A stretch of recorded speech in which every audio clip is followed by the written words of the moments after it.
Assalamualaikum warahmatullahi wabarakatuh. Bismillahirrahmanirrahim. Alhamdulillahirabbil alamin. Assalatu wassalamu ala asyrafil anbiya wal mursalin sayyidina wa nabiyyina Muhammadin wa ala alihi wa ashabihi ajma'in wa ba'du. Jamaah rahimakumullah, mari kita awali kajian kita pada maghrib kali ini dengan baca Ummul Quran Al-Fatihah. A'udzubillahi minasyaitonirrajim. Bismillahirrahmanirrahim. Alhamdulillahirabbil alamin arrahmanirrahim maliki yaumiddin. Iyyaka na'budu wa iyyaka nasta'in. Ihdinas siratal mustaqim. Siratal ladzina an'amta 'alaihim ghairil maghdubi 'alaihim waladdallin. Amin. Jamaah rahimakumullah, mohon maaf, waktu biasanya kan kemarin hari Selasa malam Rabu ya, mengikuti jalurnya Ustadz Tabi'in Nur. Karena biasanya Selasa malam Rabu itu nanti akan ketemu dengan khatmil Quran biasanya ya, maka saya ditarik lagi hari Senin malam Selasa, tetap 2 minggu sekali.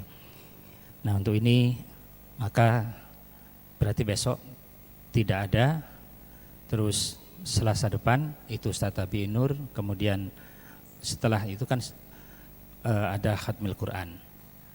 Baik jamaah rahimakumullah, kita melanjutkan materi kita yaitu tentang fasolatan. Ini masih tentang bab wudu ya. Bab wudu ini memang termasuk perlu kita ketahui dan wajib kita pelajari.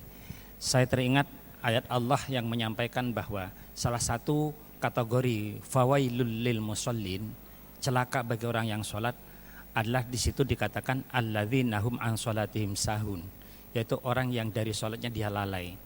Salah satu bentuk atau wujud kelalaian itu ada pada bab wudu ini.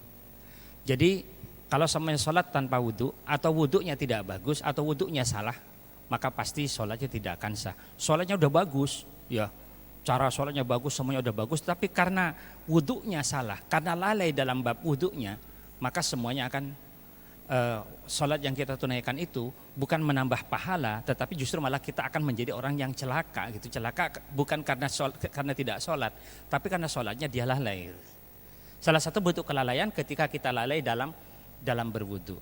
Maka inilah perlunya ilmu bab sholat ini, bab toharoh, bab sholat ini wajib bagi kita untuk kita pahami bersama. Maka insya Allah tidak akan pernah kita rugi semuanya kita kemudian duduk untuk bisa bersama-sama mempelajari tentang bab ini.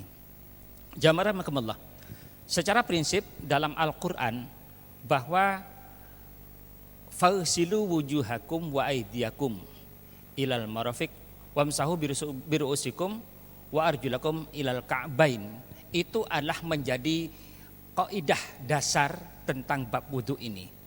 Dalam surah Al-Maidah ayat 6 begitu. Jadi hanya 4 sebetulnya dalam konteks kaidah dasar Al-Quran itu hanya 4. Rukun wudu itu hanya 4 lah ya. Kenapa dikatakan di sini? Yang pertama fagsilu wujuhakum. Jadi disepakati para ulama tetap 4 ini adalah paling mendasar. Maka basuhlah. Ya, fagsilu irtasalah itu berarti kan di sini kan adalah agsil, itu berarti basahlah, basuhlah ya. Berarti membasuh, berarti air ini harus benar-benar ada di tangan. Kalau wamsahu itu adalah mengusap. Bedanya itu. Jadi kalau sama mengusap ini diusap, ya di sini diusap. Kalau fagsil berarti di sini dibasuh. Ya, wajah sama tangan dibasuh. Berarti kalau dibasuh kan berarti kan ini kan ada airnya. Kalau usap itu berarti seandainya ini gini ya. Ini kemudian diginikan nggak apa-apa, nggak harus ada air kemudian airnya langsung ambil dulu airnya begini enggak ya, tapi di sini cukup dibasuh sedikit langsung diusapkan nggak apa-apa ya. Nah ini baik, ini tentunya harus kita pahami bersama dan harus kita bedakan mana fagsilu mana famsahu ya. Nah baik, sekarang ini dalam ayat ini Allah menjelaskan 4 rukun wudu yang disepakati para ulama, yaitu pertama membasuh wajah, kedua membasuh tangan sampai siku, ketiga mengusap kepala, dan yang keempat mengusap, ini mohon maaf ya, ini bukan membasuh tapi mengusap kaki sampai mata kaki. Konteks famsahu ya, wamsahu. Jadi di sini adalah mengusap. Makanya kalau dalam wudu ya, ketika kita ada mungkin kita di perjalanan, kemudian kita pakai sepatu bot ya, sepatu bot, kemudian dia wudhu itu boleh dengan memakai sepatu itu, ya. Wudhu itu boleh dengan memakai sepatu. Catatan, sebelum kita pakai sepatu udah punya wudhu. Seandainya batal, ya anggap mungkin karena di suatu tempat mungkin yang tidak memungkinkan ya, maka cukup sepatunya itu nanti yang diusap. Sepatunya itu yang diusap, bukan malah wah susah nih kan mungkin membuka tali sepatunya dan sebagainya. Itulah dalam konteks famsahu itu bisa di sampai diserupakan sepatu pun itu boleh gitu. Seandainya dia memang sebelum berwudu ya, dia sampai dia berangkat berperang atau berangkat di medan, mungkin di medan laga apa dan sebagainya, kemudian dia pakai sepatunya diikat supaya kencang supaya tidak lepas. Maka sebelum berwudu dia sebelum pakai itu kemudian kita punya wudu, setelah itu kemudian pakai sepatu tadi diikat, dan kalau nanti semuanya mau batal wudunya mau wudu lagi kan susah bukanya. Itu dibolehin. Nah ini, tapi ada syarat-syarat tertentu, makanya salah satu syaratnya adalah sebelum wudu sebelum dia pakai sepatu itu sudah punya wudu. Nah, inilah pentingnya kita mengetahui. Namun di samping ayat ini dalam berbagai kesempatan Rasulullah juga memberikan contoh, memberikan praktek ritual tambahan tentang cara berwudu tadi. Ya, dapat dikatakan menjadi salah satu sumber perbedaan pendapat dari para ulama itu ya, setelah Al-Quran mengatakan demikian, tapi di hadis ada demikian. Nah itu, makanya ketika ada perbedaan, ketika muncul hadis Rasulullah, ritual Rasulullah atau pelaksanaan Rasulullah berwudu, itu kemudian menjadi debating, ya, menjadi perdebatan para ulama, yaitu para ahli fikih tentunya, terutama ketika memahami bab wudu ini. Nah ini, di antara para ulama dalam menghukumi praktek tambahan itu memang berbeda pendapat. Apakah dimaksud sebagai rukun yang wajib dilakukan atau sebagai keutamaan yang hukumnya sunnah. Namun para ulama sepakat bahwa Al-Quran hanya menjelaskan praktek yang dikategorikan sebagaimana kita ketahui, yaitu yang sebagai rukun, yaitu 4 itu yang tidak boleh ditinggalkan. Ya, membasuh muka, membasuh tangan, kemudian mengusap sebagian kepala, kemudian mengusap kaki. Nah, untuk tambahannya ini menjadi perbedaan. Bahkan sama-sama melihat Rasulullah berwudu. Ini ada sebuah praktek Rasulullah ya dalam berwudu ya. Namun sebelumnya ini perlu kita pahami dulu. Nanti kita akan menemukan istilah dalam wudu itu ada disebut dengan madmadah. Madmadah itu adalah kumur-kumur.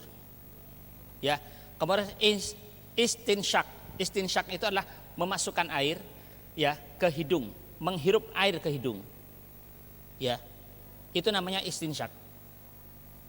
Nah, memasukkan air ke hidung memakai tangan kanan, kemudian mengeluarkannya disebut istinsar dengan tangan kiri. Ya, air masukkan, kemudian keluarkan dengan tangan kiri. Ya. Ini bagian-bagian sunnah yang harus kita perhatikan. Kemudian ada istilah lagi, nanti akan ketemu dengan istilah tahlil pakai kha, bukan ha. Kalau tahlil harfu yaitu kalimat tahlil itu la ilaha illallah. Ini tahlil. Ya, ini artinya adalah menggosok, mengusap jenggot yang punya jenggot ya. Ini yang punya jenggot dengan ruas jari. Kalau sampai tebel di sini diginikan. Nah, ya, jenggotnya. Nah, ini. Kemudian ada sebenarnya dalkun itu artinya adalah menggosok anggota wudhu yang dibasuh. Semua yang anggota wudhu, makanya nanti kalau di tangan ini nyela-nyelani gini, ya semuanya ini adalah merupakan sebuah kesunahan yang kita lakukan. Ini dalam konteks fikih ya, ini istilah ini yang harus kita pahami. Kemudian ada disebut dengan tahjil. Tahjil ini adalah melebihkan basuhan. Kalau samanya batasnya tahjil itu sampai siku sini dinaikkan ke sini, namanya tahjil. Ya. Kemudian samanya sampai mata kaki dinaikkan lagi sampai agak ke atas, anggaplah di betis gitu ya, itu namanya tahjil. Ya. Nah, kemudian ada yang disebut dengan mualah. Mualah itu artinya tidak terputus. Contoh tidak terputus, anggap semuanya di sini mengalirkan air ya, wudunya di sini. Kemudian setelah itu, wah di sini kok airnya kok tiba-tiba mati. dia pindah ke sana gitu ya. Oh di sana nyala gitu ya. Nerusin yang ada di sini, itu namanya memutus itu, ya. Tidak mualah namanya. Ya siapa tahu kan di sini kan air ngalir. Pas waktu wudu di sini tiba-tiba mati nggak bisa. Di sini udah sampai mungkin sampai ke basuh tangan ya, tinggal di sini. Wah saya pindah ke sana. Ini akhirnya terjadi terputusnya perbuatan tadi. Gitu. Maka itu disebut dengan tidak mualah namanya. Jamaah rahimakumullah. Yang saya ingin tekankan kembali dalam masalah ini, masalah wudu ini. Wudu adalah merupakan awal daripada ibadah kita untuk sholat. Kalau kita mau sholat, maka wudu perlu kita perbaiki sesempurna mungkin. Ya. Wudu perlu diperbaiki, dilakukan dengan sesempurna mungkin. Karena kesempurnaan wudu menentukan kita bersambung tidaknya dengan Allah. Ya, ketika sholat. Jadi kita akan bersambung dengan Allah. Karena khusyuk itu adalah merupakan sebuah sifat ya yang tidak ada, yang tidak bisa kita kemudian kita ciptakan. Khusyuk itu adalah rahmat dari Allah. Khusyuk itu adalah rahmat dari Allah sehingga tidak bisa kita ciptakan. Nah, salah satu cara untuk mengkondisikan agar rahmat itu turun adalah dari wudhu kita sempurnakan. Ya. Dari wudhu kita sempurnakan. Jadi kita harus sungguh-sungguh, bukan asal-asalan. Saya sering mengatakan demikian. Jangan kita katakan, ya yang penting wudhu, yang penting sholat, yang penting ngaji, yang penting infak. Jangan kita katakan kata-kata itu. Ketika kita mengatakan yang penting ini, yang penting ini, yang penting ini, berarti kita telah melakukan kesalahan besar. Apa kesalahannya? Yaitu kata-kata yang penting itu pasti pekerjaan yang dilakukan tidak akan maksimal. Contoh, yang penting sholat, mungkin dia akan ngebut sholatnya. Yang penting ngaji, mungkin hanya 1 halaman ngajinya. Yang penting infak, paling infaknya cuman 2.000-an, 2.000 perak lah, atau 5.000. Yang penting apalah yang kita lakukan. Ketika suatu pekerjaan dijadikan objek, maka hancur yang pekerjaan itu tidak akan pernah maksimal. Maka mulai saat ini, untuk diri saya dan untuk jamaah, ayo kita ubah kata-kata yang penting itu ubah. Dengan apa? Yaitu dengan cara kita jadikan pekerjaan sebagai subjek. Jangan kita jadikan sebagai objek. Ketika pekerjaan dijadikan objek, maka hancur. Tidak akan maksimal. Allah yang penting infak. Maka infaknya walaupun di situ dikatakan ini ada 100 ribuan, 50 ribuan, kemudian 20 ribuan, 10 ribuan, 5 ribuan. Pasti karena yang penting infak, maka yang 5 ribuan itu kalau 5 ribuan yang paling kecil. Kalau yang 2 ribuan yang paling kecil, mesti yang 2.000 itu yang dikeluarin gitu. Kalau yang penting. Tapi kalau kita kembali ubah pernyataan itu dengan mengatakan pekerjaan dijadikan subjek, kita balik. Infak itu penting, pasti akan beda yang penting infak. Yang penting infak mungkin sedikit, tapi ketika kita mengatakan infak itu penting, insya Allah yang keluar pasti lebih besar. Sholat itu penting, pasti sholatnya dia akan lebih bagus. Kalau yang penting sholat, adalah yang penting sholat, hancur. Ini harus diubah, prinsip kayak gini harus diubah. Maka untuk mengubah itu, ya bukan orang lain, kita sendiri. Ngaji itu penting, pasti tidak akan hanya 1 lembar. Insya Allah, subhanallah, ya jamaah Masjid Fathul Khair luar biasa ya. Insya Allah hampir setiap minggu sudah ada yang khatam di sini. Ini sangat luar biasa. Tentunya, kenapa? Karena dia mengatakan ngaji itu penting. Tapi coba, yang penting ngaji. Akhirnya sekarang ngaji mungkin baca Al-Ikhlas saja udah ngaji saya, selesai kan? Nah ini bahayanya kalau kita meletakkan suatu pekerjaan dijadikan objek. Tapi ubah sekarang pekerjaan jadikan subjek. Sholat itu penting, ngaji itu penting, infak sedekah itu penting, ya, wudu itu penting. Semua hal-hal yang kita kerjakan itu katakan penting, pasti kita akan luar biasa. Amal ibadah kita pasti akan luar biasa. Nah, begitu juga kalau semuanya berhubungan dengan profesi kita, yang mengajar itu penting, bukan yang penting ngajar. Kalau yang penting ngajar nanti, alah tak kasih tugas wae, bariku tak tinggalkan gitu kan ya. Akhirnya kan hancur kan. Nilai-nilai pendidikan juga hancur. Ya apalagi ya pengajaran hancur, pendidikan juga hancur. maka katakan pada diri kita untuk menambah rasa tanggung jawab. Pekerjaan itu katakan, ya pekerjaan kita itu penting. Yang di perusahaan juga gitu. Bekerja itu penting. Sehingga ada kesungguhan. Nah ini jamaah rahimakumullah.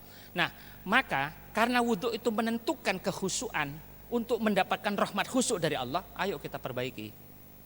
Caranya yaitu ikutilah setiap wudhu kita itu dengan cara zikrullah. Ya, ikutilah dengan cara zikrullah. Ya, kalau bisa, ya, bukan hanya zikrullahnya, tapi kita hadirkan dalam diri kita itu sosok Rasulullah saat itu, karena kita melaksanakan amaliyah Rasulullah saat itu, bahwa Rasulullah sedang melihat kita berwudu.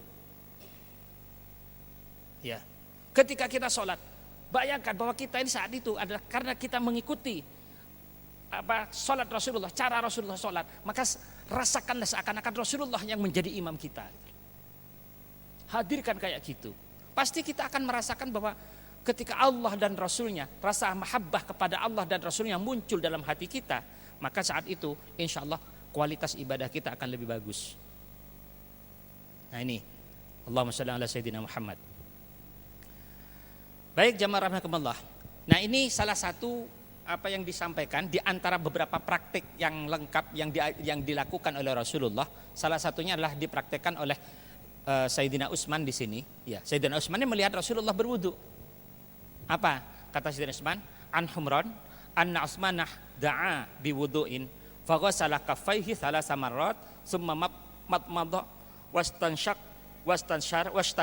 thumma ghasala wajhahu thalatha marrat thumma ghasala yadahul yumna ilal mirfaqi thalatha marrat thumma al-yusra mithla dhalik thumma masah bi ra'sihi thumma ghasala rijlahul yumna ilal ka'baini thalatha marrat thumma al-yusra mithla dhalik thumma qala ra'aitu Rasulullah tawadda'a nahwa wudu'i hadza.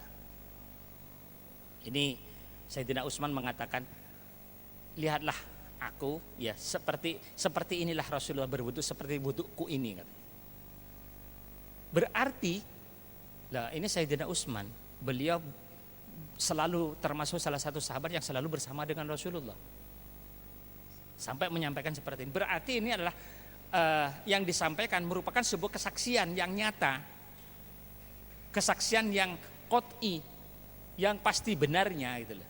Ya, yang pasti benarnya yang dilakukan oleh Sayyidina Utsman ketika Rasulullah sedang berwudu. Coba kalau kita melihat di sini, ternyata di sini bukan hanya satu, bukan hanya 4 rukun itu yang diamalkan oleh Rasulullah sebagaimana dalam Al-Qur'an, tetapi di sini mencakup beberapa hal. Ya. Ini supaya kita lebih bisa melihat artinya ya.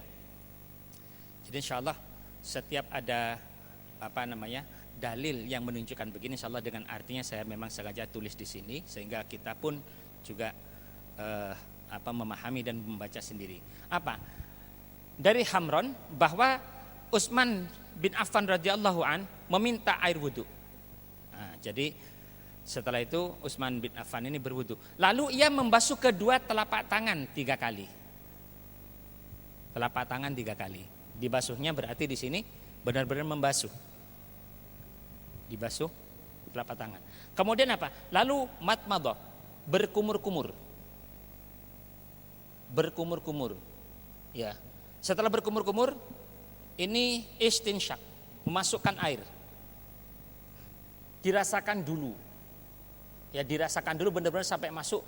Ini ada rasa sakit mungkin yang akan terjadi di sini karena gitu ya. Tapi di situ adalah hikmahnya luar biasa. Beberapa waktu lalu sudah saya jelaskan hikmah-hikmahnya ya. Di antaranya insya Allah akan menghilangkan penyakit yang berhubungan dengan THT. Ya, telinga, hidung, tenggorokan. Insya Allah. Kenapa? Telinga ini akan gumpalan-gumpalan yang ada di telinga ini akan pecahkan mencair. Maka insya Allah akan awet pendengaran kita ini. Ya. Kemudian mata kita pun juga ini akan mungkin banyaknya debu itu akan mencair seiring dengan air mata yang keluar. Maka mata kita akan bersih. Insya Allah juga akan awet penglihatan kita. Kemudian begitu juga ketika kita berhubungan dengan hidung akan selalu bersih. kotoran-kotoran yang menempel karena kita menghirup udara setiap hari, bernafas itu insya Allah akan selalu bersih. Maka insya Allah corona akan jauh. Nah kalau ini berhubungan dengan corona, insya Allah corona akan jauh. Ya, kalau wudhunya seperti ini dan bagus dilakukan. Kemudian yang kecerdasan, karena ini berhubungan dengan perangsang, ketika ada rangsangan otak ini di bagian sini, kaget, maka saraf yang ada pada kepala langsung bekerja, cus gitu ya. Seperti kaget sehingga insya Allah akan terhindar rasa pusing. Dan yang paling pokok adalah insya Allah orang yang memelihara wudhu dengan baik, dia akan terpelihara kecerdasannya. Ini luar biasanya. Makanya diharapkan ketika kita mau belajar, kita diharapkan punya wudhu. Mungkin murid mau masuk kelas diharapkan punya wudhu. Guru mau ngajar diharapkan punya wudhu. Kenapa? Supaya ada energi positif pada otak kita, energi positif dalam pikiran kita, juga termasuk dalam ruh kita untuk menyambung antara siswa dan murid itu. Sehingga apa yang diajarkan insya Allah akan bermanfaat dan memberikan keberkahan kepada si murid. Ini berhubungan dengan kependidikan karena saya sebagai seorang pendidik. Nah, ini hikmah ini akan didapat. Jadi membasuh, yaitu ketika kita menghirup air dengan tangan kanan, kemudian keluarkan dengan tangan kiri. Ya. Ini sebetulnya ya, kalau dalam sebuah yang kita ketahui, tangan kanan ini akan cepat melunakkan, menghancurkan kalau nasi ya disentuh dengan tangan kanan, dia akan sekaligus ada enzim yang akan membuat nasi itu menjadi lunak dan lembut ya. Kalau ini tangan kiri akan membuang, akan membersihkan. Artinya kalau dengan tangan kiri makan, maka dia akan rusak. Makanya makan itu dengan sunnahnya tetap dengan tangan kanan. Kalau ini untuk membersihkan, ada zat pembersih, enzim pembersih. Sehingga makanya ini untuk membersihkan yang bagian belakang. Kalau ini untuk membersihkan, maka nasi itu tentunya nggak bagus gitu ya. Nasinya menjadi nggak bagus. Nah begitu juga, makanya orang tua dulu mengatakan kalau ambil nasi jangan dengan tangan. Kalau dengan tangan mesti akan cepat basi kan gitu kan. Ya karena itu, ini akan menyebabkan cepatnya larutnya. Ini mengandung enzim yang akan melarutkan nasi itu menjadi cepat. Kalau dikunyah cepat hancur, inilah intinya begitu sebetulnya. Wallahu a'lam. Nah kemudian kita kembali. Setelah itu, setelah kita menghembuskannya keluar, kemudian yang ketiga, kemudian membasuh wajahnya 3 kali. Batas wajah ini yang perlu diketahui adalah yang tidak ditumbuhi oleh rambut. Kemudian bagian sini masuk, ini tidak masuk sebetulnya. Nah, kalau jenggot kan tumbuhnya dari sini. Makanya perlu diselan-selani gini. Ya.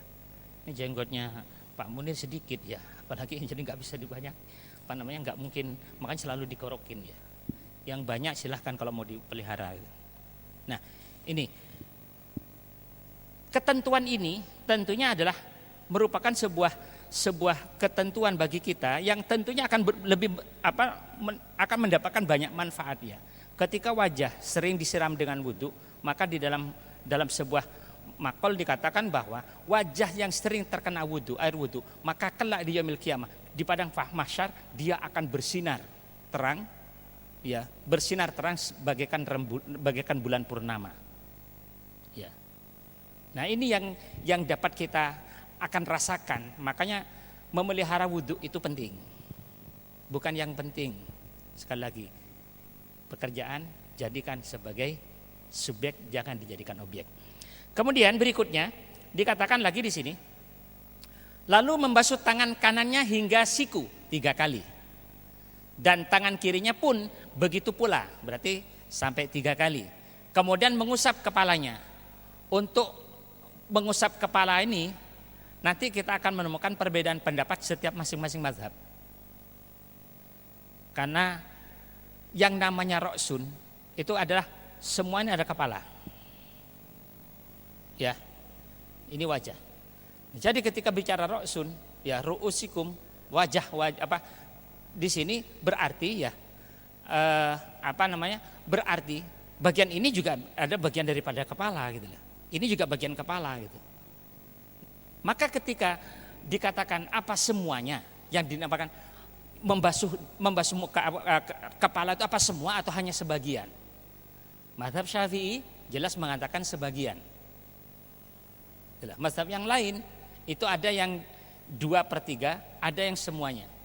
Nanti kita bahas pada materi berikutnya. Nah, perbedaan-perbedaan ini ya, kalau di Al-Quran kan membasuh, tetapi ketika menerjemahkan ru'usikum itu ya, maka di situ bimakna sebagian, bimakna keseluruhan itu masing-masing para ulama fikih tentunya memiliki dasar-dasar yang kuat masing-masing.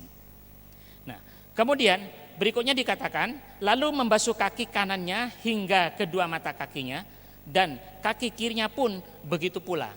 Dilanjutkan, kemudian dia berkata, nah, perkataannya apa? Perkataannya ini ya dikatakan bahwa ra'aitu Rasulullah tawaddu'a nahwa wudu'i hada. Kata Sayyidina Utsman. Ya, aku melihat Rasulullah berwudu seperti wudu aku ini sekarang. Berarti kan ya apa yang dilakukan oleh Sayyidina Utsman itu benar-benar sama dengan apa yang dilakukan oleh Rasulullah. Ini pendapat yang diungkapkan oleh Sayyidina Utsman. Kesaksian yang kedua disampaikan oleh sahabat Rasulullah Abdullah bin Zaid. Ya. Nih. An Abdullah bin Zaid fi sifati wudu'in Nabi sallallahu alaihi wasallam fada'a bima'in fa'afraga ala yadayhi faghasalah marrataini thumma matmada wastansar salasa thumma ghasalah wajhahu salasa thumma ghasalah yadayhi marrataini ilal mirfaqaini thumma masaha ra'sahu biyadaihi fa'aqbala bihima wa adbara bada'ah bimuqaddami ra'sihi hatta dhahaba bihima ila qafahu thumma raddahuma ilal mikan alladhi yada'a minhu thumma ghasala rijlaihi. Artinya bahwa Abdullah bin Zaid ini berdasarkan praktek yang dilihat ketika Rasulullah berwudu. Kata beliau, ya, sifat wudu Nabi itu lalu ia membasuh kedua telapak tangannya 2 kali. Ini malah 2 kali, tidak 3 kali. Ya, 2 kali. Kemudian lalu berkumur-kumur 3 kali. Menghirup air yaitu dengan hidung 3 kali. Ini ya, ini padahal pengertian istinsar ini ya, istinsar inilah mengeluarkan air. Tapi di sini pengertiannya menghirup. Kenapa? Tidak mungkin dia akan mengeluarkan kalau belum dihirup. Sehingga dijadikan satu kata. Ya. Ya, istinsarnya sama istinsarnya dijadikan satu. Dalam konteks hadis ini dia lakukan, tidak mungkin dia akan mengeluarkan air kalau samanya air tidak dimasukkan dulu kan. Makanya di sini cukup mengatakan wastansar. Salasa. Artinya dia mengeluarkan air sampai 3 kali berarti karena ada air yang dimasukkan. Ya. Kemudian di sini dikatakan yang berikutnya, lalu menghirup air ke hidung dengan menghirup ini mengeluarkan, mohon maaf, ini mengeluarkan istinsar ini artinya ya bukan menghirup ya. Mengeluarkan air dari hidung sebanyak 3 kali. Kemudian membasuh wajahnya 3 kali. Summa ghasala wajahu salasan. Ya. Summa ghasala yadaihi, kemudian membasuh kedua tangannya, ya tangan kanannya, ya yadaihi kedua tangannya, marrataini ilal mirfaqaini, masing-masing 2 kali 2 kali. Jadi kedua mengusap kepalanya di sini lalu membasuh kedua tangannya ini 2 kali 2 kali sampai siku. Jadi tidak 3 kali. Kalau menurut versi yang disampaikan oleh Abdullah bin Zaid ini. Terjadi perbedaan. Kemudian apa? Dikatakan lagi, kemudian mengusap kepalanya dengan kedua tangannya. Mengusapnya dengan kedua tangan. Ya, dengan cara dari depan ke belakang dan dari belakang ke depan. Jadi wudunya itu adalah, mohon maaf, ya saya buka. Ini air, ambil, taruh sini, ya. Ini taruh sini. Tarik ke belakang, kemudian didepatkan. 3 kali. Nah ini. Kemudian berikutnya di sini dikatakan ya, ini kan dari tangan, kedua tangan ke belakang, baru ke depan, gitu ya. Break. Nah gitu. Kemudian lalu membasuh kedua kakinya. Nah ini, membasuh kedua kakinya. Nah inilah dua sahabat berbeda. Berbeda dalam konteks bukan berbeda pelaksananya, tapi bukan berbeda dalam konteks kemudian ini mana yang benar antara benar dan salah, tetapi semuanya sama-sama benar. Namun pada posisi ini hanya yang satu mempertegas yang lain. Jadi saling mempertegas antara pendapat dari Sayyidina Utsman dengan pendapat Abdullah bin Zaid ini. Ini harus dipahami begitu. Sehingga tidak ada kemudian wah yang benar yang ini tidak, ya. Makanya ketika berbeda pendapat ini, maka kemudian terjadi perbedaan-perbedaan menurut 4 mazhab itu tadi, ya. Nah, kemudian selanjutnya di sini kita akan masuki wudhu Rasulullah menurut 4 mazhab seperti apa. Baik, jamaah rahimakumullah. Kita tidak akan memperpanjang, kita akan membahas ini 4 mazhab ini minggu depan ya, 2 minggu lagi materi ini kita lanjutkan. Tapi intinya bahwa ternyata wudhu itu memang ketika kita berwudhu memang berbeda ragam bentuk cara pelaksanaannya, sehingga kita pun juga harus benar-benar mengikuti atau mengambil salah satu daripada 4 mazhab yang ada, ya salah satu ketika kita berwudhu, sehingga pada posisi ini kita benar-benar insya Allah akan mendapatkan suatu pembelajaran. Sebetulnya ini patut untuk kita lihat sebetulnya ya. Wudhunya Imam Syafi'i ini ya, ini mazhab Syafi'i. Tapi sebentar. Ya, baik. Ini adalah bagian yang saya sampaikan tentunya kali ini. Mudah-mudahan insya Allah praktek ini akan saya sajikan lagi pada pertemuan yang akan datang. Tapi intinya bahwa inilah materi-materi yang perlu kita pahami bersama. Kurang lebih mohon maaf. Mari kita akhiri dengan mengucapkan kalimat tahmid. Alhamdulillahirabbil alamin. Subhanakallahumma bihamdika asyhadu an la ilaha illa anta astaghfiruka wa atubu ilaik. Walhamdulillahirabbil alamin. Wassalamualaikum warahmatullahi wabarakatuh.